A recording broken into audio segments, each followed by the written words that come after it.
Bonjour à tous et à toutes. Merci d'être là, nombreux. Donc vous êtes 200 en distanciel, une quarantaine en présentiel. Merci effectivement à notre 4 intervenants de cette première table qui va durer 10 minutes. Ensuite, on lance le sujet effectivement de la quête de sens et salaire à partir de midi. Donc on aura 2 plateaux TV effectivement sur ce format qui va durer jusqu'à 1 heure. Je vous laisse vous présenter chacun effectivement individuellement. Marie-Noël. Bonjour à tous, bonjour à toutes. Marie-Noël Chesson, en effet. Je suis ma fonction au sein de l'association. Je suis secrétaire générale de cette association qui a été créée il y a 3 ans. J'étais dans le métier de l'IT, puisque c'est aussi peut-être notre lien en commun. J'étais dans le métier de l'IT pendant 20 ans. Je connais très bien cette maison de l'AMD parce que je l'ai équipée à une époque où je travaillais chez un intégrateur national. J'étais commerciale et avec mes équipes techniques, nous avons élaboré déjà des solutions innovantes à l'époque parce que ça fait plus de 10 ans. Et ensuite, j'ai travaillé dans un cabinet conseil où je vendais des prestations intellectuelles pour aider les collectivités locales et les clients à élaborer des projets d'infrastructure ou de remise en niveau de leur système d'information. Aujourd'hui, je suis en totale reconversion professionnelle et je pratique l'IT parce que je suis agent immobilier indépendante et l'IT fait partie, c'est un outil clé de nos activités, aussi bien pour les publics acheteurs, vendeurs et professionnels que nous sommes. Donc, en quelques mots, l'association créée il y a 3 ans, nous sommes 3, et je passe la main à mon coéquipier Alain. Alain Sicre, donc président de Métiers de Demain et de nombreuses fonctions. Oui, bonjour à tous. Donc, mon nom est Alain Sicre, je suis dans l'immobilier aussi, et entre autres président de la région pour l'association qui s'appelle l'UNPI, qui est une vieille association créée en 1888 et qui se modernise aussi et qui utilise aujourd'hui toutes les possibilités qu'offre l'IT. Donc, quel est l'objet en fait, les buts de notre association? C'est de faciliter les liens et l'action, développer, accompagner, concevoir, coordonner tout un programme et essayer et l'aider de mettre en œuvre nos objectifs. Donc, cela englobe bien sûr toutes les initiatives ou actions d'intérêt général en faveur des métiers de demain. J'ai résumé à peu près ce que notre association a pour but de faire. Merci. Merci Alain. Christelle. Donc merci à tous et à toutes d'être si nombreux. Pour ma part, je suis Christelle Boileux. J'ai 2 casquettes aujourd'hui. La première, donc, j'interviens dans la commission IT et Digital, en étant également membre du bureau du CIP, le club informatique Provence dédié au numérique et au digital dans notre belle région. Et également, j'ai un autre métier qui est donc associé conseil dans un grand cabinet de conseil qui s'appelle Grant Thornton, et 25 ans maintenant et plus même derrière moi de conseil en transformation digitale. Et notamment, je porte l'offre RH, ce qui explique aussi ma présence aujourd'hui dans cette commission. Donc sur Métiers de Demain, il y a déjà 2 sous-groupes qui sont effectivement qui ont commencé à travailler avec les métiers de l'IT et du digital et les métiers effectivement du développement durable. Donc on fera des choses plus tard effectivement sur les métiers de l'économie circulaire. Jérôme. Bonjour à toutes et à tous, Jérôme Salajol. Donc je participe aussi à cette commission IT Digital au sein de l'association des métiers de demain. Mon parcours professionnel en 2 mots, il s'articule autour des métiers de l'IT, du développement de logiciels, qui reste aujourd'hui encore une grande passion, et de l'humain à travers des fonctions ressources humaines et coaching.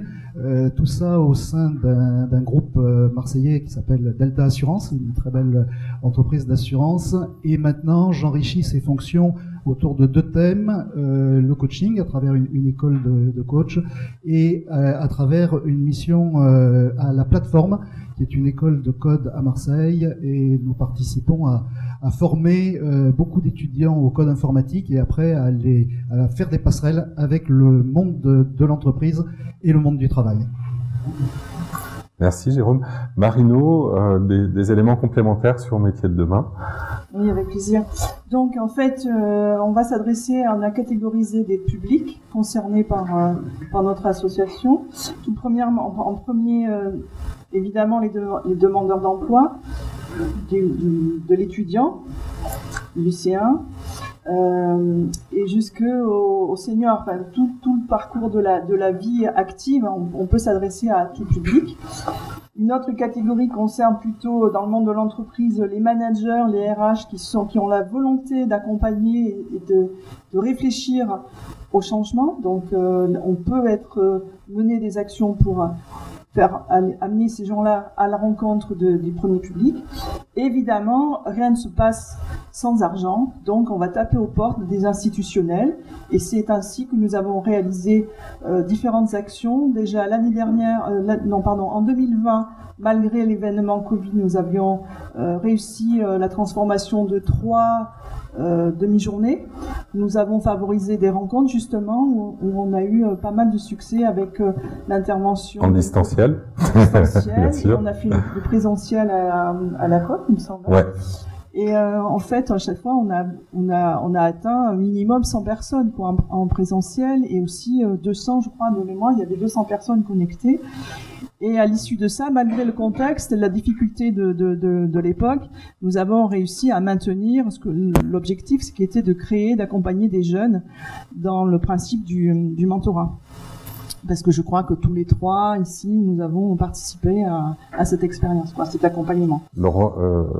Jérôme était mentor effectivement je sais plus si c'était un jeune ou un moins jeune, un jeune, voilà, puisque c'était aussi des gens qui arrivaient sur le territoire, qui évidemment sur cette période très compliquée pour trouver un job, d'un peu de déracinement, et l'objectif était de recréer du lien malgré le fait qu'on soit effectivement chacun chez nous.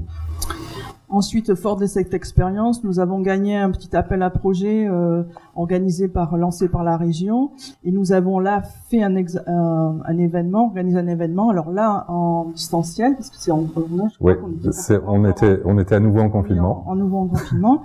Et là aussi, le but c'était d'informer ces jeunes sur les métiers invisibles. Les futurs métiers qu'on ne voit pas aujourd'hui mais qui seront bien présents demain. Voilà. Et là aussi, c'était pas mal plébiscité par les jeunes, par les parents aussi, c'est important, et certains enseignants. Avec le soutien bien évidemment du rectorat qui avait amené l'information auprès de ces populations en cours effectivement de réflexion professionnelle. On connaît tous Parcoursup, c'est notre ami. Et voilà. Merci pour ces interventions. Peut-être un petit focus sur justement ce qui se passe sur la commission emploi IT et digital. Avec plaisir, Samuel. Donc la commission se réunit régulièrement. Il y a un groupe de travail qui réfléchit à comment aider justement les managers opérationnels, les DRH sur les nouveaux enjeux managériaux et la transformation des métiers.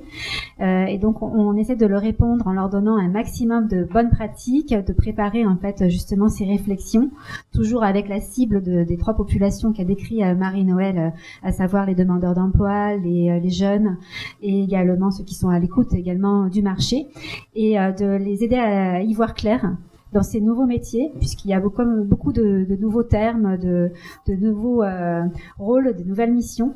Et d'ailleurs, quand on y réfléchit, on a fait en fait ce travail avec toute l'équipe, et Jérôme va vous présenter quelques cas concrets, des noms en fait un petit peu nouveaux que vous pouvez être amenés à rencontrer, qui ont besoin d'être explicités.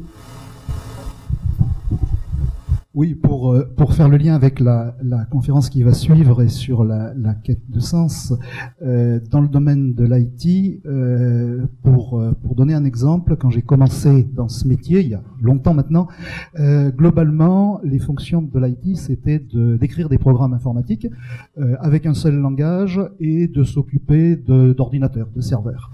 Aujourd'hui, on recense pas moins d'une vingtaine de métiers dans une entreprise autour des fonctions digitales. Il y a toujours les métiers traditionnels, donc la particularité c'est de maintenir un existant, mais d'ajouter aujourd'hui du marketing digital, du référencement, diverses technologies qui vont permettre d'aider le commercial, d'aider la visibilité. Je ne vais pas vous faire une liste à la Prévert de tout ce qui peut se passer, mais dans le recrutement, dans l'intégration dans l'entreprise, il y a des quantités de métiers possibles autour des technologies et donc des profils qui vont arriver avec des demandes diverses et du sens aussi, un appel à la fonction de l'entreprise, à sa fonction RSE, à la qualité de vie dans l'entreprise, et tout ça fait partie du monde du digital. C'est super, Jérôme, parce que tu m'introduis la conférence qui commence effectivement dans 2 minutes. Très fort. Merci en tout cas de vous impliquer pour les jeunes et moins jeunes, les managers. On se retrouve effectivement dans 2 minutes pour notre deuxième conférence adressée à tous. Et merci de vous être joints à nous et merci à nous aux 13 partenaires, de Métiers de demain. Merci beaucoup. Merci.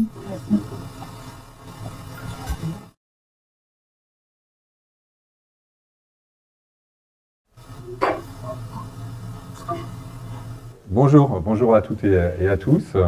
On se suit. Donc deuxième format, effectivement, le salaire est-il détrôné par la quête de sens? Grande question. On a travaillé en amont, effectivement, pour préparer la conférence. Vous propose un petit tour de table pour chacun, effectivement, vous présenter. Allez, on commence à ma droite, Guillaume. Bonjour à tous, merci pour cette invitation. Donc, je suis Guillaume Vigourou, je suis cofondateur et directeur associé en charge des stratégies d'une agence de communication qui s'appelle Mars at Work, qui, comme son nom l'indique, est implantée à Marseille, mais aussi à Paris. Micro pour les gens qui sont à l'extérieur. Je recommence ou pas? Non, ça va. Ouais, un petit cours. Donc Guillaume Vigourou, cofondateur et directeur associé d'une agence de communication qui s'appelle Mars at Work.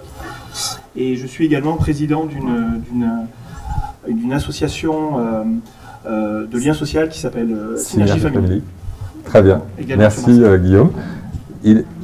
Emmanuel Germani. On va voir si le micro fonctionne, oui, tout va bien. Donc Emmanuel Germani, je suis... voilà, donc il est bien positionné, vous m'entendez bien? Parfait. Donc DRH, DSI en charge de la RSE de la société Caporal qui est basée à Marseille, donc dans l'industrie mode et textile. Et je suis également présidente de la NDRH Provence. Et un peu enrhumée aujourd'hui, donc au maximum pour qu'au niveau de la vie, ça se passe bien. Merci. Philippe Girard. Bonjour, moi je suis Philippe Girard, donc moi j'ai créé les premiers trophées RSE de France il y a 17 ans. Donc je baigne dans la RSE à tel point qu'on a créé un forum régional, un forum national. Et puis dernièrement nous avons créé le Lab RSE et le Lab RSE a pour vocation de fédérer l'écosystème de la RSE pour le faire grandir et lui permettre d'avoir un peu les dernières nouveautés. Voilà, et puis en même temps je suis coach. À côté et médiateur d'entreprise. Pourquoi? Parce que quand vous rencontrez les entreprises, très souvent, quand elles veulent faire de la RSE, elles doivent impliquer les salariés et les premières choses qui arrivent, ce sont les peurs. Et si vous ne traitez pas les peurs, eh bien, vous n'avancez pas. Voilà. Olivier Casulot, donc moi je suis fondateur et dirigeant d'une société de consulting en transformation digitale créée en 2010 qui s'appelle NetSystem. Et je suis également, alors NetSystem est basé siège social à Aix-en-Provence et puis à Paris et en Normandie Centre-Loire. Nous sommes également présents à l'international.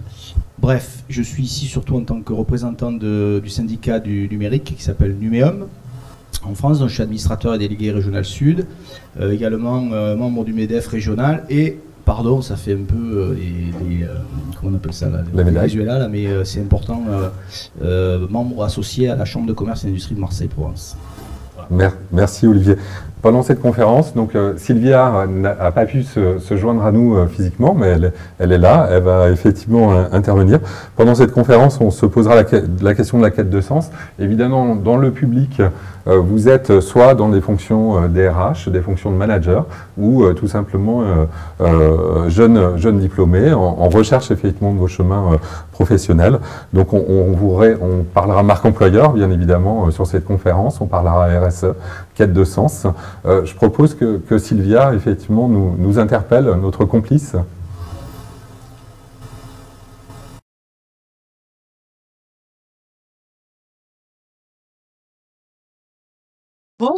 Bonjour à tous. Je suis vraiment très triste de ne pas pouvoir être avec vous aujourd'hui, mais voilà, quand Samuel Masson m'a proposé d'enregistrer cette petite intro, j'ai sauté sur l'occasion parce que j'aimerais bien effectivement partager quelques réflexions avec vous concernant le beau sujet que vous allez aborder aujourd'hui.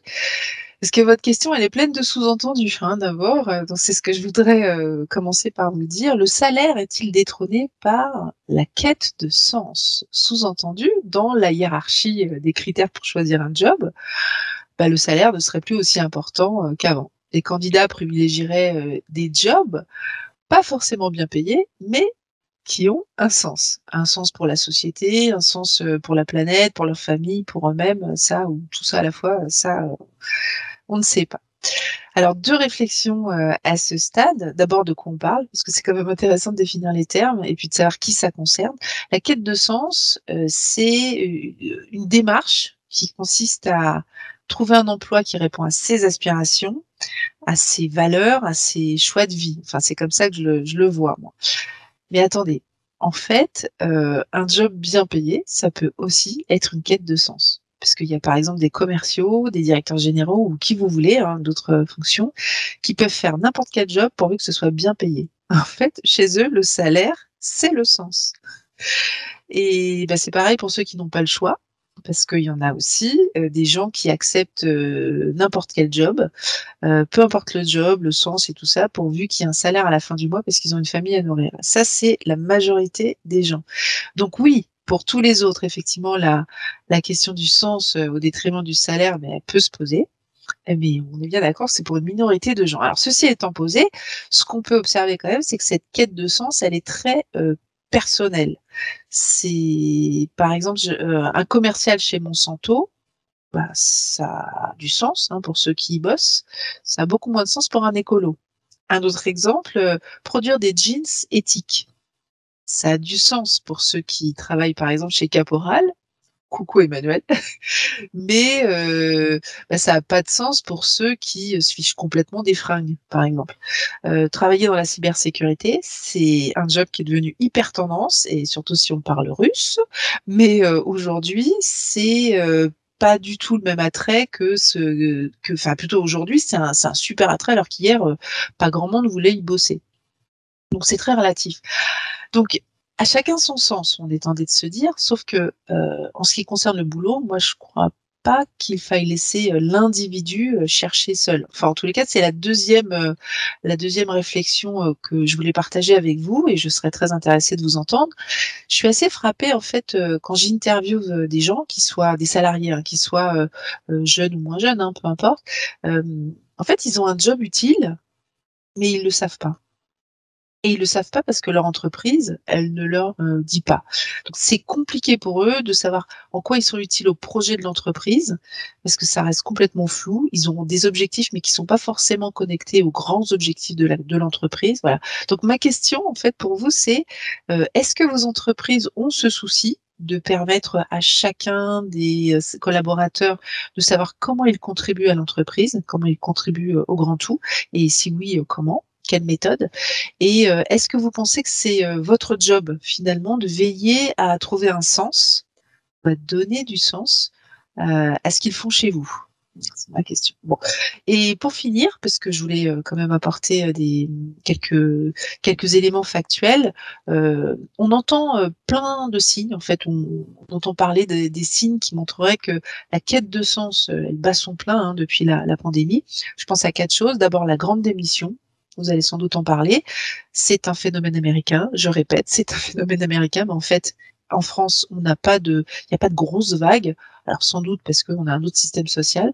Mais je voulais juste vous préciser, par exemple, qu'en ce qui concerne les cadres, cadre emploi, donc je suis la rédactrice en chef du cadre emploi, donc on sort une étude qui, dans quelques semaines, et qui démontre qu'en fait les cadres qui veulent changer de job sont de moins en moins nombreux, sont moins nombreux en tous les cas qu'avant le confinement. Donc pour eux, la quête de sens, ils en rêvent peut-être, mais ce qu'ils veulent surtout, c'est une augmentation de salaire. Ils sont quand même 94% à demander une augmentation de salaire cette année avant de penser à changer de job. Voilà. Le deuxième phénomène, c'est les postes vacants. Donc vous avez sûrement entendu parler de 300 000 postes vacants en France. C'est faux. Ce sont des chiffres qu'on attribue à la Banque de France, mais la Banque de France elle-même a démenti. On serait plutôt de l'ordre de 135 000 selon la DARES, mais bon, ce sont des chiffres qui sont, en fait, c'est pas foufou, hein, c'est pas énorme. Bon, ça peut paraître énorme comme ça, mais en réalité, c'est pas la grande vague. Troisième élément, ce sont les envies de devenir freelance. Donc il y a une étude récente aussi qui a été menée par Malte et le BCG, qui nous dit qu'il y a de plus en plus de personnes qui rêvent, qui souhaitent être freelance, et qui passent à l'acte aussi, et souvent dans des métiers qui n'étaient pas forcément jusque-là traditionnellement des métiers de freelance. Voilà. Et puis quatrième chose, c'est les recruteurs nous disent qu'ils ont de plus en plus de questions pendant les entretiens d'embauche sur la RSE, donc tout ce qui est impact environnemental de l'entreprise, comment votre entreprise respecte ses engagements toujours environnementaux, l'impact, etc. Donc, est-ce que ces 4 signes, la grande démission, les postes vacants, les envies de devenir freelance et les questions sur la RSE de la part des candidats, est-ce que ce sont des signes qui indiquent que de plus en plus de gens vont faire passer leurs aspirations profondes avant le salaire? Eh ben, j'ai hâte de vous entendre sur le sujet. Je vous dis à très bientôt. Merci à Sylvia de s'être impliquée, donc rédactrice en chef de Cadre Emploi.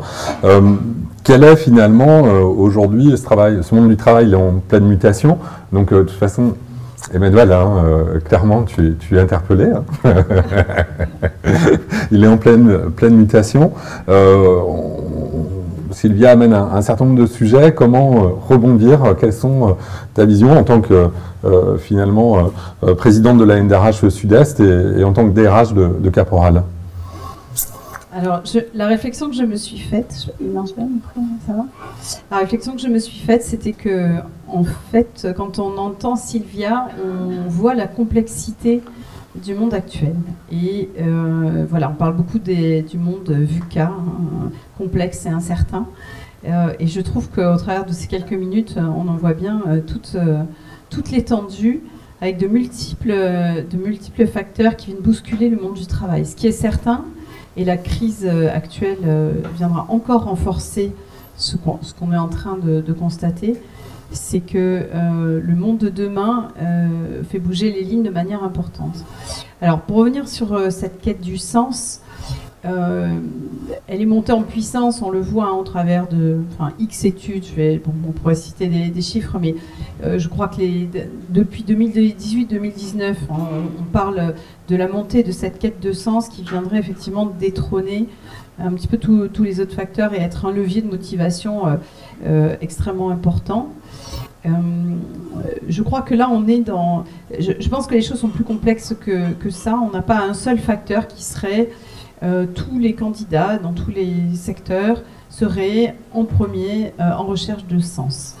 Même si c'est un marqueur, et ça c'est une réalité, c'est un marqueur fort. Néanmoins, aujourd'hui, on voit aussi très conjoncturellement l'inflation qui remonte, des tensions sur le pouvoir d'achat, donc une situation qui en plus va sans doute se crisper d'autant plus dans les mois à venir. Clairement, aujourd'hui, on a une question de salaire qui revient au goût du jour. D'ailleurs, au travers des adhérents de la NDRH, on est très à l'écoute de ça et on voit bien que c'est un facteur qui monte. Les NAO, les négociations collectives, sont aujourd'hui plus tendues que ce qu'elles pouvaient être précédemment. Donc, voilà, moi je serais extrêmement prudente. Les facteurs se conjuguent. Donc ça, c'est sous l'effet de la conjoncture, mais aussi de manière plus générale, on va dire que c'est une pondération finalement. La motivation, c'est quoi? C'est une pondération entre différents critères.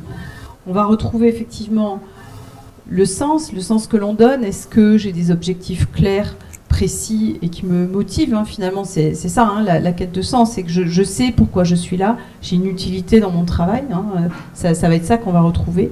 Mais si j'ai que ça, est-ce que c'est nécessaire et suffisant?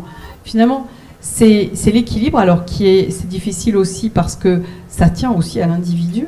C'est-à-dire que le facteur de motivation de l'individu A ne sera pas le même que celui du niveau B. Ou peut-être ce seront les mêmes facteurs, mais pondérés de manière différente. Et pour l'un, la quête de sens sera un Graal absolu, là où pour d'autres, eh bien d'autres facteurs, l'équilibre de sa vie pro-perso, la relation d'équipe, l'entente avec son manager, la sécurité de l'emploi, les conditions de travail.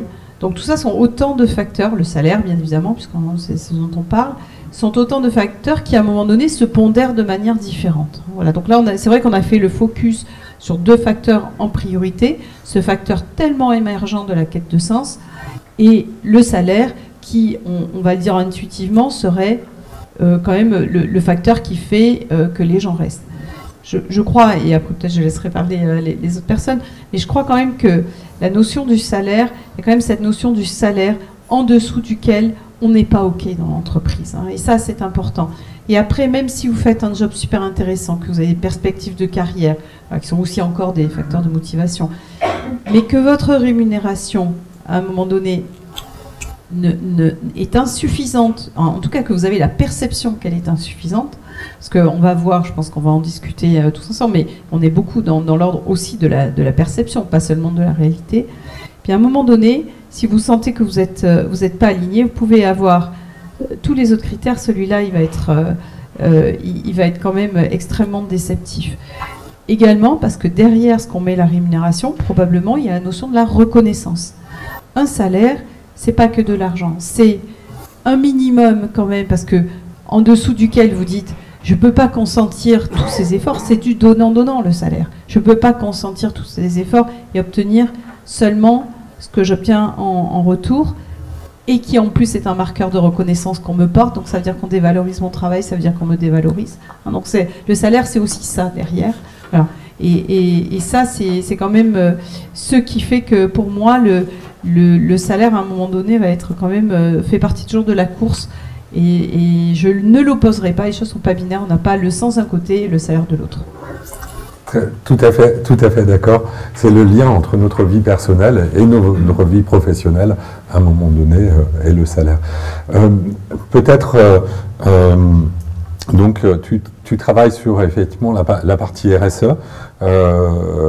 Tu as rencontré beaucoup d'employeurs aussi mardi matin, où on travaillait effectivement sur la problématique d'engagement, parce qu'il y a la problématique d'engagement à travers le début de réponse effectivement d'Emmanuel, et forcément effectivement de recrutement. On se rend compte que les secteurs sont très différents finalement à travers les entreprises effectivement qu'on peut rencontrer. On peut parler tout simplement, peut-être qu'il y a un grand départ, et là pour une population moins payée, qui sont effectivement dans l'hôtellerie, la restauration par exemple, ils ont du mal à attirer effectivement les talents. Donc la question de salaire est peut-être plus posée, hein, parce que je sais qu'il y aura des négociations dans ce sens paritaire. Au milieu de tout ça, effectivement, la recherche de sens, la RSE, les piliers de la RSE, dis-nous un petit peu comment tu réagis à l'intervention de Sylvia. Waouh, que de questions. Comment je réagis? Déjà, quand j'ai écouté, je trouvais ça super intéressant de dire qu'effectivement, des gens travaillaient pour le salaire et que le salaire était leur sens, et que le directeur commercial de Monsanto s'éclatait parce que finalement, il trouvait du sens là-dedans. Et j'avais une phrase dans la tête, c'était « Science sans conscience n'est que ruine de l'âme », c'est ce que disait Rabelais, et on pourrait peut-être dire « Sens sans conscience n'est que ruine de l'âme ». Ça veut dire que si le salaire, c'est le sens, travailler chez Monsanto, il faut avoir une conscience. Donc peut-être qu'à ce sens, il faut ajouter une conscience. Ça, c'était la première réflexion que j'avais. Et ensuite, je crois qu'il y a un problème sur l'engagement. Ça veut dire qu'en fait, en France, il y a entre 9% et 11% de gens engagés dans leur entreprise. C'est-à-dire de gens qui sont réellement derrière leur entreprise. Vous avez 23% de gens qui sont dans l'entreprise, mais pas forcément engagés, ils font leur taf, mais pas plus. Et il y a 22% qui sont contre l'entreprise. Voilà. Donc quand on réfléchit à ces chiffres-là, on se dit comment ça se fait qu'il n'y a que entre 9 et 11% de gens engagés en France dans leur entreprise. Si elles y trouvaient du sens, elles seraient engagées. Et si elles y trouvaient aussi la reconnaissance, c'est-à-dire la considération, elles seraient engagées aussi. Donc je pense qu'il y a au sens, il faut ajouter la conscience, et puis derrière, il faut ajouter la responsabilité. Et la responsabilité, c'est la RSE, parce que la RSE, c'est la responsabilité sociétale des entreprises. Mais en fait, oublier le sociétal des entreprises parce que chacun en fait sa sauce, c'est juste la question de la responsabilité. C'est où commence et où s'arrête la responsabilité d'une entreprise. Et en fait, c'est une pensée presque philosophique. La RSE, c'est même redonner du sens à l'entreprise. C'est-à-dire qu'à un moment, le chef d'entreprise, il a la joie de pouvoir se dire qu'est-ce que je fais le matin quand je me lève pour que les salariés qui travaillent pour moi soient contents. Voilà. Est-ce que c'est mon problème à moi du fait qu'ils concilient la vie professionnelle avec la vie privée? Est-ce que c'est mon problème à moi s'ils ont des problèmes de les résoudre? Ou alors, effectivement, le sens que je donne à mon entreprise et la responsabilité que je me donne, c'est juste de dire qu'ils soient contents, je leur donne un salaire et puis qu'ils soient contents, quoi. Voilà. Le sens, c'est les missions aussi confiées, finalement, à travers, effectivement, le poste de travail. Le sens, en fait, il est partout, il est dans notre vie, c'est la considération que vous avez avec les gens. Ce qui fait la différence entre une personne et une autre, c'est simplement comment vous traitez une autre personne. Donc, derrière ce sens, il y a une attitude. Il y a une phrase qui dit « l'attitude détermine l'altitude ».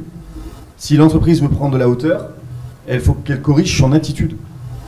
Et si votre attitude est bonne, il y aura déjà beaucoup moins de défiance. Je me posais la question, quelqu'un qui vient pour réclamer un salaire, pourquoi il est obligé de réclamer une hausse de salaire? C'est que quelque part, il n'est pas inclus dans le partage des fruits de l'entreprise. C'est-à-dire qu'à un moment, il n'a pas de visibilité. Et il considère lui-même tout seul de dire, mais attends, finalement, on prend pour un con, je travaille, mais j'ai pas assez. Mais pourquoi il n'a pas assez? Il n'a pas assez parce qu'il n'a pas une vision globale de la boîte. Il ne sait pas exactement les tenants et les aboutissants. Et donc, en fait, c'est plein de supputations. Avant, on disait, il faut suffisamment informer pour rassurer, mais pas trop, pour garder le pouvoir. C'est ce qu'on apprenait dans les grandes écoles. Aujourd'hui, le modèle a complètement changé. Et il y a des gens qui restent là-dedans. Donc, plus vous avez de la défiance, moins vous avez de transparence, plus les gens considéreront que vous leur devez des choses. Plus vous les impliquez, plus vous les considérez, plus vous les respectez, et plus vous êtes transparent, eh bien, plus ils auront les tenants et les aboutissants, et eux-mêmes seront responsables. Pourquoi des boîtes qui sont reprises par des salariés, et j'en connais plusieurs, on leur dit, il faut oublier des primes, il faut oublier des choses, parce qu'on va le mettre dans la R&D, on va le mettre dans tel domaine, et les gens, ils sont OK. Ils ne demandent pas des augmentations de salaire. Parce qu'à un moment, ils ont une visibilité, ils ont une vision. Et en fait, le problème, c'est que beaucoup d'entreprises n'ont pas de vision. Beaucoup d'entreprises ne savent pas où elles vont. Donc, les salariés, c'est la variable d'ajustement. Et donc, à un moment, les salariés disent, OK, je veux bien être la variable d'ajustement, mais pas n'importe quel prix. Et là, le salaire, d'un coup, il rentre réellement en compte. Olivier, tu représentes une industrie où les... Alors, d'une part, très bien. Et tu présentes également une industrie, effectivement, du numérique qui est très active, où les chiffres, effectivement, du niveau de salaire est plutôt, effectivement, supérieur aux autres industries. Un gros travail d'inclusion aussi, parce que la RSE et la marque employeur, on le verra, c'est aussi notre environnement, effectivement, au-delà, effectivement, simplement du corps social, effectivement, de l'entreprise. Quelle est la façon dont tu réagis aux interpellations de Sylvia et qu'est-ce que tu constates effectivement sur le secteur du numérique et du digital? Question fleuve. Effectivement, merci des interventions de la question. Je répondrai sur les questions micro qui sont très importantes. Yes. Le diable est dans le détail. Mais pour parler du détail, il faut comprendre et contextualiser l'ensemble. Donc je vais réagir d'abord à propos de mes deux collègues avec ce clin d'œil qui disait je suis au MEDEF. En fait, non pas que j'entendais une vision, j'allais dire, salariale de la question, parce que ça ne se résume plus les choses entre une opposition des salariés et des entreprises. Mais je voudrais quand même faire une remarque sur la difficulté réelle et sérieuse qui demeure aujourd'hui en France, parce que je connais essentiellement la France, pour un entrepreneur d'une entreprise de taille moyenne, petite, intermédiaire, PME, que d'arriver à conjuguer toutes les contingences qu'on lui met dessus. Et des fois, je dis, avec un certain regard iconoclaste, bientôt, on va me demander de me faire pousser des dreadlocks et de donner du sens à la vie de mes collaborateurs, puisque comme du sens, ils n'en ont plus dans leur vie, j'allais dire, au sens sacré, dans leur vie, au sens social, dans leur vie, au sens, j'allais dire, culturel, alors on va demander encore à l'entreprise de gérer ça. Voilà, j'apporte ce point, si vous voulez, un peu d'avocat du diable pour faire vivre le débat. Mais c'est vrai qu'il faut aussi se poser la question, dans tous ces enjeux, que l'entreprise, elle est portée par une énergie et à un moment donné, trop demander à l'entreprise, c'est d'une complexité sans fin. Un jour, il n'y aura plus d'entrepreneurs, il n'y aura plus d'entreprise si je pousse le bouchon très loin.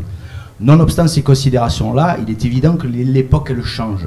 Moi, je n'oppose pas les gens, je n'oppose pas les patrons, les salariés, je n'oppose pas les générations entre elles aussi, parce que dans le sujet qui est assez piquant, on a l'impression qu'aujourd'hui serait venue l'ère du sens et qu'hier c'était l'ère du salaire. Il y a aussi ça de manière sous-jacente. C'est pas vrai.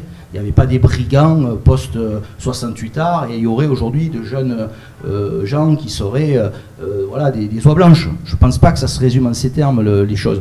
Le monde change, la société avec un grand S évolue et effectivement aujourd'hui tous, autant que nous sommes en prise avec une société qui a perdu du lien, qui a perdu le sens. Effectivement, le sens est partout, mais le sens est nulle part aussi.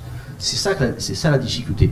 Donc je crois qu'il y a des attentes très très fortes, effectivement, des individus dans leur citoyenneté et dans leur engagement pour que leurs actions du quotidien fassent corps entre ce qu'ils ont dans les tripes et ce qu'ils font au quotidien, et c'est bien légitime, et l'entreprise doit prendre en compte ça, de la même manière que l'entreprise, elle ne peut pas exister sans l'écosystème qui est autour d'elle, et donc sans tenir compte, et bien évidemment, des questions environnementales, sociétales, d'inclusion, etc.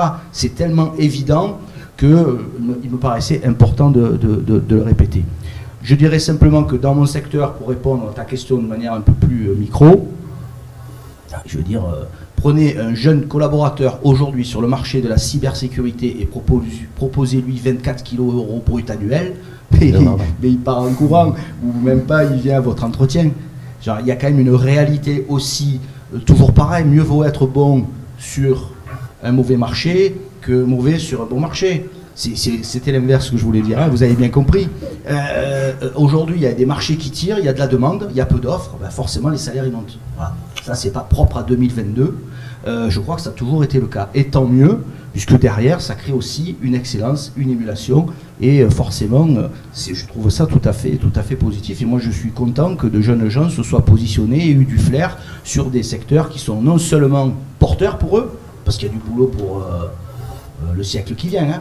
Et puis il y a à la fois la possibilité de se réaliser dans la vie, parce qu'il ne faut pas cracher dans la soupe non plus. Une bonne rémunération permet quand même de faire plus de choses que si on a un salaire très bas. Donc la réalité du marché, c'est celle-là. Il y a aujourd'hui un marché du numérique spécifiquement qui est en grande tension, et ça, c'est pas une bonne nouvelle. Je tiens quand même aussi à dire ici que les pouvoirs publics en particulier, dont je ne souhaiterais pas qu'ils soient absents de l'échange, parce qu'il y a les salariés, les entreprises, il y a aussi les institutions qui sont importantes, mais les pouvoirs publics ont fait énormément de choses dans le numérique. On ne peut pas dire que rien n'a été fait, et depuis notamment un effet d'accélération avec la French Tech que l'on peut reconnaître et saluer, il y a eu une mise en lumière des métiers de l'informatique qui sont souvent mal compris, et il y a énormément aujourd'hui de cycles de formation qui ont émergé. Donc ça, c'est une très très bonne nouvelle, parce que la pénurie, elle est majeure. On estime aujourd'hui que le marché du numérique, c'est 530 000 collaborateurs en France. On estime qu'en 2027, il en faudra à minima 750 000. Et on pense qu'on se trompe à 250 000 collaborateurs près. Pourquoi? Parce qu'on est stupide? Non. Parce que 85% des métiers de demain, on ne les connaît pas encore aujourd'hui. Donc la réalité, elle est là. Ça veut dire qu'il faut effectivement faire de l'évangélisation, créer des formations, et surtout, on en revient au sujet RSE. Il faut aller chercher des étudiants qui n'ont pas forcément le bac, parce que l'informatique, il faut arrêter, ça ne s'adresse pas qu'à des bacs plus 5. Aujourd'hui, on veut fibrer le territoire, il faut ce qu'on appelle les plombiers du numérique, il faut des personnes capables de tirer la fibre, il faut aller chercher des collaborateurs auprès des jeunes filles. Il y a en France 7 personnes sur 10 dans l'informatique qui sont des garçons. Voilà. absolument aucune attractivité pour les femmes de nos métiers. C'est culturel. Et c'est pire dans les métiers techniques. 18% seulement de femmes dans les métiers techniques. Bon, donc il faut aller avant le bac, il faut aller au niveau du lycée pour dire aux jeunes filles qu'il y a des métiers extraordinaires avec une employabilité pour 30 ans qui s'offrent à elles, parce que là aussi, on va ajouter forcément plus de volume aux candidats. Mais aussi, quand on va développer les algorithmes de l'IA, et qu'on parle d'éthique, et qu'on parle de RSE, qu'est-ce qu'on veut? On veut des algorithmes qui soient pensés à 70% d'entre eux par des hommes, ou est-ce qu'on veut qu'ils soient équilibrés et qu'il y ait aussi une part de jeunes femmes qui les pensent, ces algorithmes? Parce que c'est eux qui vont caractériser demain la data et la donnée. Donc vous voyez, les enjeux, ils sont majeurs. Je n'oppose pas du tout les personnes, il faut tous travailler ensemble, il faut faire évoluer nos métiers. Nos métiers, dans cette forte tension aujourd'hui, eh bien, malheureusement et dramatiquement, vont être face à des rachats d'entreprises, à de la nearshorisation, de l'offshorisation.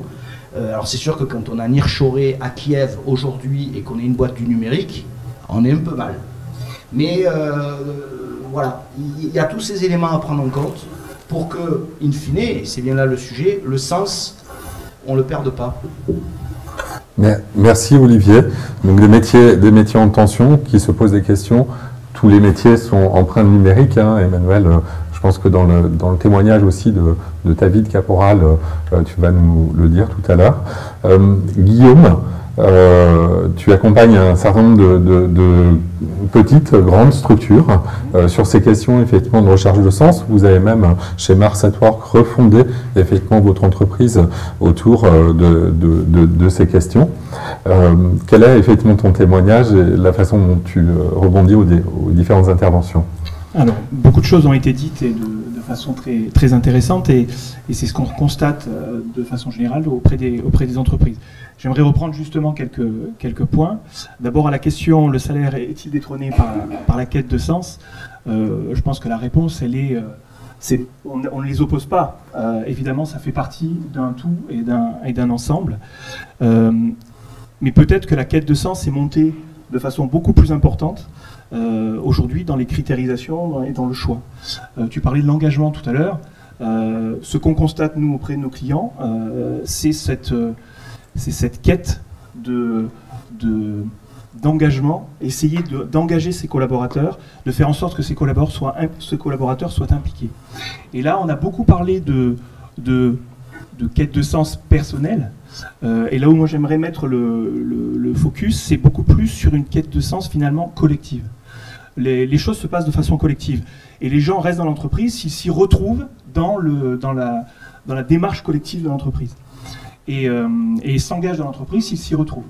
Et donc là, pour le coup, c'est la responsabilité de l'entrepreneur et du dirigeant de l'entreprise de clarifier tout ça, de faire en sorte que la raison d'être, puisque c'est le mot qu'on évoque aujourd'hui, qu'on porte aujourd'hui, la raison d'être de l'entreprise, elle soit clairement évoquée, clairement comprise par tous. Et c'est à travers cette raison d'être qu'on va identifier le sens de l'action de l'entreprise, la raison pour laquelle on se lève le matin, la mission de l'entreprise, et c'est là qu'on va décider individuellement d'y adhérer ou pas. Alors on a depuis 2019, il y a une loi qui est sortie, qui s'appelle la loi Pacte, qui a remis au centre du jeu la raison d'être. Alors aujourd'hui on parle de raison d'être, avant on disait mission, avant on disait le combat, etc., etc. Tout ça c'est la même chose, c'est le fameux why, le pourquoi de l'entreprise, pourquoi cette entreprise existe. Et cette loi Pacte a permis de remettre la lumière sur cette notion-là. Et on se rend compte, en travaillant sur les raisons d'être de nos clients, que c'est un des moyens, c'est un peu l'étoile du Nord qui fait que vous ne perdez pas le cap, qui fait que quand vous ne savez plus pourquoi vous travaillez, vous levez la tête et vous dites « Ah oui, c'est pour ça que je travaille ». Et le principe de la raison d'être, en 2 mots, c'est de pouvoir reconnaître que l'entreprise, bien sûr, va chercher la performance économique, mais en même temps, elle va prendre en considération son rôle dans la société, le rôle qu'elle a à faire, la société au sens large. Et donc, de prendre en considération tous les éléments, tous les impacts que son activité va pouvoir avoir sur l'environnement écologique, l'environnement sociétal, et de prendre en considération concrètement ce que la trace qu'elle va laisser dans l'histoire, dans la société et dans l'histoire de chacun de ses collaborateurs. Et on se rend compte qu'à partir de ce moment-là, si c'est clairement établi, si c'est compris, ça donne un nouveau sens au travail des uns et des autres, et chacun, quelque part, sait pourquoi il se lève le matin. Et on a énormément de clients. Il y a certains secteurs qui ont plutôt tendance à répondre parfois avec le salaire, alors que le niveau de salaire, c'est un élément de reconnaissance essentiel, évidemment. Relisez peut-être Dan Pink. Alors c'est un ancien ouvrage qui date de 2010, je crois. La vérité sur ce qui nous motive. Je crois que le titre français, c'est celui-là. Relisez Dan Pink, et il explique bien qu'il y a une sorte de pyramide de Maslow, en fait, de la motivation, et que le salaire permet de franchir les premières étapes de la pyramide de Maslow. Mais qu'ensuite, il faut autre chose. C'est pas parce qu'on donne plus de récompenses salariales qu'on va avoir des gens plus motivés. À partir du moment où on considère, chaque individu considère que son niveau de rémunération est suffisant dans sa reconnaissance. Je vais me boire un coup. Je fais sec ici. Nous sommes depuis Marseille. Ouais, je finis juste sur Dan Pink. Une fois qu'on a passé ce premier degré de pyramide de Maslow, on a besoin d'autre chose. Et plus récemment, il y a Pascal Demurgère, qui est le patron de la Maïf, qui a écrit un bouquin qui s'appelle « L'entreprise du XXIe siècle sera politique ou ne sera plus ». Et concrètement, il dit il va falloir motiver ses collaborateurs avec autre chose que le simple objectif du résultat. Et que ce sens, il a une façon extrêmement... c'est un levier extrêmement puissant pour pouvoir réengager ses collaborateurs à partir du moment où les premiers étages de la pyramide de Maslow sont atteints. Donc c'est une nécessité d'interrogation effectivement sans cesse avec ses collaborateurs, ses managers intermédiaires qui participent à ça, ouais. Sur effectivement où on en est la pyramide de Maslow de nos collaborateurs pour effectivement réajuster les choses et engager les collaborateurs. Il y avait une question aussi de silotage de société, on est sur des sociétés plus transverses aujourd'hui. En fait, c'est pas simplement le fait de se dire entre dirigeants, est-ce qu'on est au bon niveau de salaire, etc. Tous ces éléments-là sont complémentaires. En fait, on se rend compte que avec la révolution numérique, parce qu'aujourd'hui c'est une révolution aussi importante que l'invention de l'électricité ou l'invention de la roue en son temps, le numérique a aplati la pyramide. On n'est plus dans un monde pyramidal. On est dans un monde qui est complètement aplati, on est dans un monde en réseau. Les marchés sont devenus des conversations. Tout se sait au sein des entreprises, mais d'une façon générale. Et à partir du moment où tout se sait, parce que les gens discutent les uns avec les autres, il n'y a plus les fameux 6 niveaux, les 6 degrés de relation entre moi et n'importe qui d'autre dans le monde. Cette théorie-là est complètement partie en fumée avec le numérique. Et aujourd'hui, je peux entrer en relation avec n'importe qui d'autre dans le monde en simplement envoyant un tweet ou en me mettant en contact sur LinkedIn. Et donc, toute cette pyramide s'est complètement aplatie et les uns et les autres sont en capacité de faire passer les informations et de raconter ce qui se passe. Et là où, d'habitude, par le passé, les entreprises avaient tendance à siloter et à dire vis-à-vis de mes collaborateurs, je vais leur dire que ce sont les gens les plus importants et sans eux je ne serais rien, etc., etc. Je vais ensuite voir mes clients et je vais leur dire vous êtes les gens les plus importants, sans vous je ne pourrais pas je ne pourrais pas me développer, je vais m'occuper de vous. Et puis ensuite vous allez voir vos investisseurs, vous dites chers investisseurs, chers actionnaires, vous êtes les plus importants, sans vous on ne pourrait pas se développer, etc.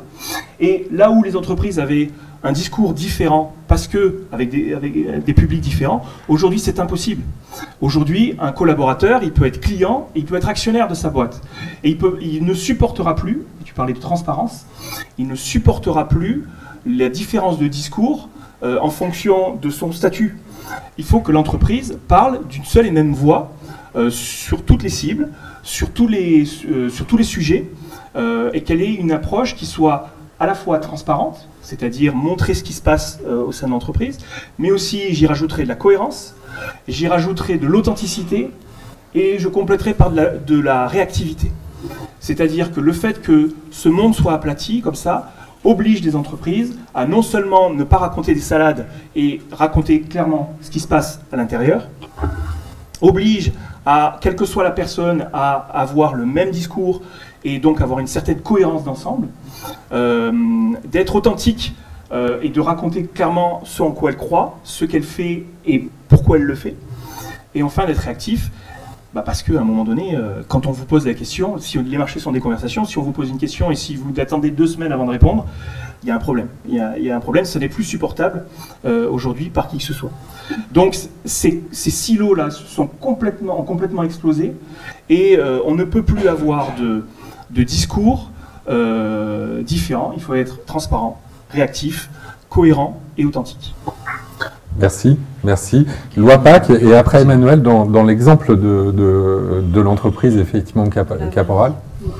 Non, Loi Pacte. La Loi Pacte, c'est sûr, c'est que je trouve qu'il y a un biais qui est de dire, c'est pas une obligation aujourd'hui, hein. Ça peut aller jusqu'à marquer statutairement dans les statuts d'entreprise qu'il y a une société à mission, à vocation, ou une raison d'être, qui peut être d'ailleurs checké avec un point d'observation et que, j'allais dire, les institutions, pardon, je ne suis pas un spécialiste de la Loi Pacte, peuvent venir flécher régulièrement que l'entreprise répond à la mission qu'elle s'est donnée. Donc c'est là que je dis simplement que je trouve qu'on va, c'est bien parce que c'est comme ça qu'on tire aussi les évolutions, hein, attention, hein, mais on va un peu loin. On va un peu loin dans le sens où je trouve que là encore, on en demande beaucoup. Et quand je dis beaucoup, c'est beaucoup trop à l'entreprise. C'est ça que je veux dire. Alors, juste pour répondre sur ce point, après je me tais, promis. Le principe d'entreprise à mission, d'abord, c'est pas une obligation, c'est pas un statut, c'est une qualité que l'entreprise et qui fait qu'on inscrit dans ses statuts sa raison d'être et on inscrit ses grands objectifs, ce qu'on appelle des objectifs statutaires dans ces statuts. Et là, évidemment, c'est opposable. À partir du moment où on dit je m'engage à poursuivre cette ambition, cette mission, on peut dire, si on n'y est pas, si on n'est pas au rendez-vous, on peut dire, oh, tu n'es pas au rendez-vous, et derrière, ça peut avoir des conséquences. Lesquelles non, mais lesquelles, c'est... Un autre débat. Ça sera un autre débat. Ça vaut un débat. Effectivement. On est d'accord. Philippe. Je laisse Emmanuel avant moi réagir. Emmanuel. Et puis présenter des exemples. J'aurais pas mal de choses à dire après. Qui m'agacent, donc c'est bien.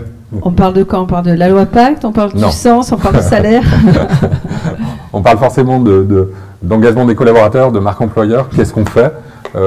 Quelle est effectivement l'histoire aussi de Caporal, parce que vous faites beaucoup de choses effectivement sur ces différents sujets. Les métiers en eux-mêmes, chez vous, sont en train de changer. Vous êtes en train de prévoir effectivement l'avenir. On peut dire que la place d'un point de vente n'est plus même aujourd'hui dans l'industrie effectivement du textile. Vous êtes doublement bousculé effectivement par le marché. Donc déjà du jean éthique. Présente-nous un petit peu comment vous avez vécu les choses et votre histoire, et puis éventuellement les visions qui pourraient donner effectivement des points d'appui pour des entreprises d'un autre secteur. D'accord, donc là on est à 360 à peu près. En gros, tu dis ce que tu veux. Tu me lèves la main quand tu veux que je m'arrête, en tout cas. Pour rebondir sur la notion de sens, moi je voulais rajouter un point qui me paraît important. Effectivement, le sens... D'ailleurs, dans le mot lui-même, il y a le sens, il y a vers où on va, il y a la vision, il y a l'accompagnement et puis la pertinence. On va retrouver à chaque fois ces deux éléments qui sont importants pour le collaborateur. Donc, ce que doit l'entreprise, à minima, elle est, avec le sens, l'engagement, si on tire encore un peu plus le fil, on va aller chercher le bonheur du collaborateur. Et c'est peut-être là où vous commencez à dire, attendez, l'entreprise ne peut pas tout, pour paraphraser sur un autre sujet. Mais les DRH peuvent tout. Alors les DRH, on leur demande beaucoup, et ils peuvent beaucoup, et la DRH est là pour les aider à faire beaucoup. En tout cas, pour cette notion de sens, ce que doit à minima l'entreprise, c'est effectivement donner la vision et que le collaborateur soit là pour se dire ce que je fais a du sens, c'est-à-dire moi mon activité, elle n'est pas dénuée de sens. Les fameux bullshit jobs, comme on a pu en parler, à un moment donné, vous avez des gens qui vont se désengager totalement parce qu'ils ne comprennent même pas savez, c'est comme une chaîne et à un moment donné, bien sûr qu'ils ont une utilité, mais ils peuvent ne même pas la comprendre, ce que disait Sylvia à un moment donné. Ils sont utiles, ils ne savaient même pas qu'ils étaient utiles. Donc ça, c'est une première chose. Et je pense que l'entreprise doit à un moment donné incarner ce que les métiers signifient en les replaçant dans la vision d'ensemble. Ça, c'est un minimum. Après, le sens de la vie du collaborateur, alors là, on est sur quelque chose de plus loin. C'est aussi chaque individu, à titre d'individu, qui donne du sens à ce qu'il est et ce qu'il fait. Et là, la responsabilité de l'entreprise, elle est moins engagée. Mais vous voyez, la notion de sens, en plus, elle est compliquée parce que elle peut se décliner de manière différente. J'ai coutume à raconter toujours cette petite anecdote qui est qui est une petite histoire qui serait que on voit 3 personnes qui sont en train de casser des cailloux. Pour le premier, c'est une souffrance absolue car il casse des cailloux. Pour le second, c'est quelque chose de difficile, mais c'est quelque chose qui lui permet de faire vivre sa famille. Et pour le troisième, c'est une réalisation parce qu'il construit une cathédrale. Vous voyez, et finalement, sur la même action, vous avez une déclinaison du sens, qui est voilà, une anecdote sans doute très connue, mais j'aime bien la rappeler, parce que quand on la transpose en entreprise, on vit ça aussi, là où quelqu'un vit bêtement d'appuyer sur un bouton pour saisir des commandes, une autre personne dit grâce à moi on va réussir à développer l'entreprise et grâce à moi on a gagné tant de parts de chiffre d'affaires et va pouvoir extrapoler.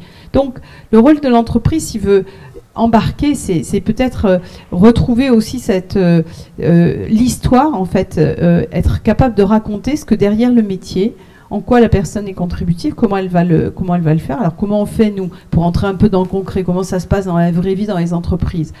Par exemple, c'est à un moment donné, alors Caporal, c'est une société marseillaise, je pense que si je faisais un sondage, pas tout le monde est au courant de ça.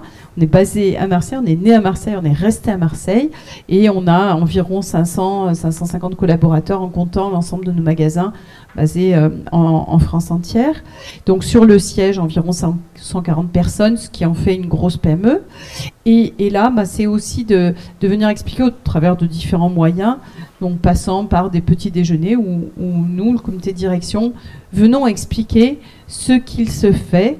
Et finalement, les gens disent « Ah oui, je comprends quand on m'a dit ça, je comprends pourquoi ». Voilà, et c'est de donner de la perspective aux actions de tout un chacun. Donc régulièrement, alors Covid aidant, ces derniers temps, ça a été difficile, mais en tout cas, c'est une action qu'on mène et qui permet, par exemple, de donner du sens. C'est tous les outils de notre Good News qui, à un moment donné, va raconter. Et on est très focus aussi sur ce que font les gens et ce à quoi ils ont contribué. C'est une manière, là aussi, de donner du sens. Mais ce sens, ils vont le trouver aussi au travers de ce qu'on va raconter en externe. C'est vrai que je suis passée sur le sujet de la marque employeur, en fait.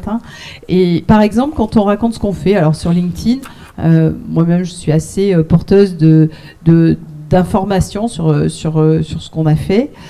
Eh bien, les collaborateurs en interne vont aussi réagir à ça. Ils vont aussi prendre du sens, voire de la fierté au travers d'un certain nombre d'actions. Donc on parlait de RSE, typiquement. Caporal s'est engagé dans une transformation depuis plusieurs années. Alors on est plutôt humble. On sait qu'on va à l'allure à laquelle on va. Il y a déjà un certain nombre de choses qui sont faites, que ce soit des produits éco-responsables, des jeans dont les délavages sont beaucoup plus respectueux de la planète. On s'intéresse au plastique qu'on émet et on essaie de le diminuer pour protéger la biodiversité. Bon voilà, il y a quelques exemples comme ça. Et on en parle. Alors on en parle à l'intérieur, mais on en parle aussi à l'extérieur. Et nos collaborateurs sont alimentés. C'est aussi une manière de donner du sens et de la fierté. Alors nous, on est allé chercher notre raison d'être qui est aussi cette vision et qui permet aussi de donner une coloration à tout ce qu'on fait finalement au quotidien. Donc notre raison d'être, c'est d'habiller les générations et pas seulement les jeunes générations qui veulent changer le monde. Et donc dans tout ce qu'on fait, eh bien, on a quelque part toujours ça en ligne de mire. Ça aussi, ce sont des éléments, autant de petits cailloux qui viennent à un moment donné donner du sens et font dire à des collaborateurs qu'ils sont contents d'être chez Caporal parce que ça fait sens, quoi. Voilà. Et ça, c'est quelque chose de très important. Alors, il n'y a pas que ça, il y a aussi des collaborateurs qui ne sont pas forcément heureux parce que la rémunération n'est pas OK, parce que le travail qu'ils font, il n'y a pas forcément de perspective. pour toutes les raisons qu'on a dites, hein, les leviers de la motivation sont divers, et après, chacun les interprète aussi à sa façon. Mais en tout cas, ce sont des choses sur lesquelles on communique. Alors qu'on communique et qu'on fait, vous savez, c'est aussi important.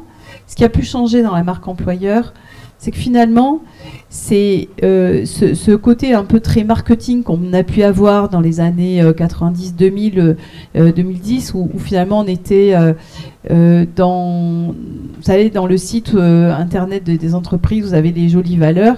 Puis après, les gens disent non mais attendez, en interne, ça se passe pas du tout comme ça. Hein. Ce qu'ils racontent, c'est juste bullshit. Bon, ça voilà. Aujourd'hui, ça, on peut plus trop se le permettre. L'avènement des réseaux sociaux est certainement passé par là aussi. Vous avez des sites où les collaborateurs, de toute façon, expriment ce qu'ils pensent de l'entreprise. Vous allez sur Glassdoor, il y en a d'autres.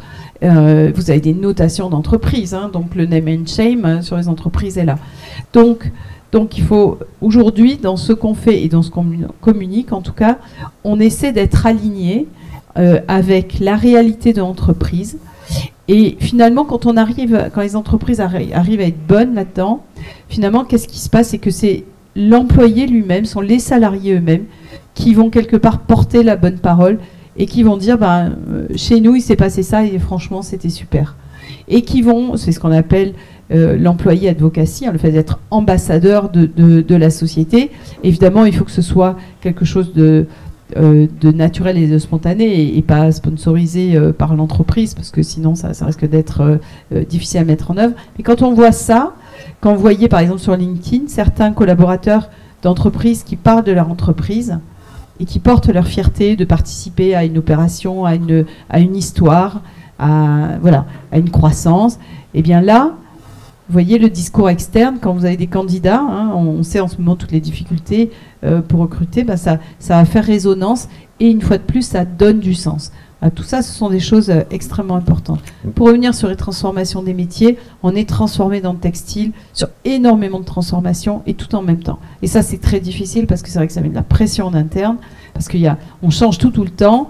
Et en tant que DRH, vous accompagnez du change, de la conduite du changement, avec effectivement la transformation numérique et digitale. Ça fait un moment qu'elle est installée, mais on n'arrête pas de se transformer et d'évoluer. On vient de changer notre ERP, notre système informatique central. Je peux vous dire que c'est très douloureux de changer un tel outil qui adresse tous les métiers et qui fait que ça revisite aussi les métiers des gens, parce que les nouveaux outils aussi, puisqu'on parle un peu d'IT, je fais une petite incursion sur le sujet. Les métiers aujourd'hui, peu importe lesquels, la comptabilité, donc les métiers de la finance, les métiers des achats, ce que vous voulez, intègrent une dimension digitale, parce que l'outil central va nécessiter, parce qu'on est dans des outils modernes, qui sont dans le cloud, qui se paramètrent en permanence, va nécessiter que l'ensemble des collaborateurs, ou quasi, et soit intervenant sur les métiers informatiques. Et ça, c'est des grosses transformations de métiers. Donc, vous voyez, on dit aussi donner du sens. C'est aussi donner du sens à ce qui se passe dans l'entreprise pour passer les moments difficiles. C'est aussi ça l'idée. Transformation, transition écologique. Tout le monde a vu le rapport du GIEC d'août 2021, avec une urgence climatique qui est à son paroxysme. Et on est dans un secteur, évidemment, qui est traversé par tous les enjeux de la RSE. Donc là aussi, on avance. Et nos collaborateurs, c'est vraiment un levier, en tout cas, on ne le fait pas pour ça, on le fait parce qu'il faut le faire. Et parce que, de manière très pragmatique, les entreprises qui aujourd'hui ne se saisissent pas de ce sujet ne savent pas encore, mais elles vont disparaître. Donc c'est juste une évidence. Il y a juste celles qui le savent et celles qui ne le savent pas. Ou celles qui pilotent à très court terme et celles qui ont un minimum de vision. Donc nous, on a décidé de s'insérer dans celles qui ont de la vision. Et donc on a décidé d'avancer sur notre business model pour avoir quelque chose à terme de plus en plus vertueux. Et en tout cas, les efforts qu'on fait aujourd'hui, eh bien, nos collaborateurs en sont fiers et de plus en plus contribuent. Je vais vous donner un exemple concret. J'ai un groupe de collaborateurs qui ont une conscience citoyenne forte, et quand ils ont vu ce que l'entreprise a commencé à faire, ils sont venus vers nous, ils nous ont dit nous on veut aussi contribuer. Je leur ai dit faites un groupe. Alors ils ont fait un groupe, ils se sont appelés les Cap Écolo, et ils poussent des actions qui vont dans le sens de la responsabilité sociale et sociétale de l'entreprise, sur le volet social et environnemental. et ils sont eux-mêmes porteurs d'initiatives. Vous voyez, et ça, j'ai lu dans un entretien annuel d'une de ces personnes, la personne disait, finalement, bon, dans mon métier, maintenant c'est un peu la routine, je maîtrise bien. Je sais bien que Caporal ne peut pas m'offrir d'autres métiers parce que c'est une PME, on n'est pas une grande entreprise avec des tonnes de métiers sur lesquels je pourrais évoluer. Mais quand même, ça se passe tellement bien et puis je suis tellement fière de ce que je fais avec les Cap Écolo que franchement, je me sens bien chez Caporal. Et ça m'a frappée. Parce que je me suis dit finalement, cette personne, si elle n'avait pas ça, qui donne du sens à ce qu'elle fait chez Caporal, elle fait bien son métier, elle est contente, mais on sent bien qu'elle est sur un plateau. Et on sait quand on est sur un plateau, au bout d'un moment, ça redescend là, pour de nombreuses personnes. Là, elle reste quand même. Et elle reste parce que cette chose-là lui a donné un sens. Vous voyez, la notion de sens, elle est extrêmement protéiforme, finalement. Merci pour ce beau témoignage. Forcément, Guillaume, on aurait plein d'autres à donner. Il nous reste 5 minutes. Moi, ma dernière question, ça serait, OK, à travers tout ça, à travers les actions de métier de demain, on essaye d'apporter une vision macro au niveau, effectivement, de soi-même, de son propre chemin professionnel, donc le candidat ou le collaborateur, comment on l'accompagne. Je remarque tout, donc ça serait quoi le conseil que vous donnerez à une entreprise ou à quelqu'un qui est en train de vivre sa quête de sens, son chemin effectivement de vie. On a une minute chacun. Non, je vais prendre un peu plus de temps parce que je pense que j'en ai pas eu tant que ça. Donc, je veux réagir. Donc, voilà. Donc, je vais pas prendre les 5, mais je vais en prendre un petit peu. Donc, première chose, je suis agacé parce que, en fait, je suis parti dans la RSE il y a 17 ans et j'avais quelques discours qui étaient exactement les mêmes. C'est-à-dire que quand vous dites, on va me demander de mettre des redlocks, ouais.